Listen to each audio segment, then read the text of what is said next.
O Revista TST está de volta e vamos fazer um giro pelas turmas do tribunal e conferir alguns casos de destaque.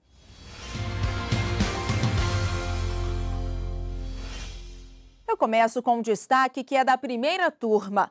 Um frigorífico vai ter que reintegrar um trabalhador que foi demitido após apresentar sintomas de mal de Parkinson.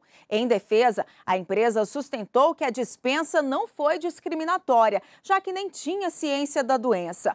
Mas o TRT da 2ª Região em São Paulo observou que o Parkinson é considerado uma doença grave e a empresa não teria comprovado a regularidade da dispensa. No TST, esse entendimento foi mantido. O relator do caso, o ministro Hugo Carlos Scheuermann, lembrou que é do empregador o ônus de demonstrar que a dispensa ocorreu sem que a empresa soubesse do estado de saúde do empregado, a fim de afastar a presunção de discriminação. Para o ministro, não ficou comprovado que a dispensa ocorreu por outro motivo, que não pela doença profissional. E a 7ª turma negou o pedido de anulação de dispensa feito por uma trabalhadora que, mesmo sabendo que estava grávida, pediu demissão e depois tentou converter o pedido em dispensa imotivada para receber indenização referente ao período de estabilidade. Em defesa, a empresa sustentou que a trabalhadora teria agido de má fé, pois em momento algum comunicou seu estado gestacional e só tentou restabelecer o vínculo após o nascimento do filho. Ao julgar o recurso da trabalhadora, o relator do caso no TST, ministro Vieira de Mello Filho, observou que não se tratava de arrependimento do pedido de demissão ao descobrir que estava grávida, mas de abuso do direito à estabilidade, o que atenta contra o princípio da boa-fé e desvirtua a finalidade socioeconômica do direito constitucional.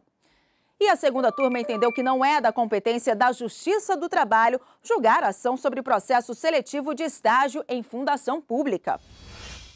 O Ministério Público do Trabalho recorreu à Justiça Trabalhista pedindo que a Fundação Cultural Piratini, Rádio e Televisão de Porto Alegre, fosse obrigada a realizar processo seletivo para contratar estagiários, observando assim princípios da impessoalidade e da publicidade. O Tribunal Regional do Trabalho do Rio Grande do Sul aceitou a reivindicação ao entender que os critérios de escolha dos candidatos não eram claros. A Fundação Cultural Piratini recorreu então ao TST, sustentando que a contratação de estagiários é ato administrativo que precede a relação de trabalho, fora, portanto, da competência da Justiça Trabalhista. O argumento foi aceito pela relatora do caso na 2ª turma, ministra Adelaide Miranda Arantes. Eu trago precedentes no meu voto e conheço do recurso de revista por violação do artigo 114, inciso 1 da Constituição, e dou provimento para reconhecer a incompetência da Justiça do Trabalho para julgar a causa e determinar a remessa dos autos à Justiça Comum Estadual.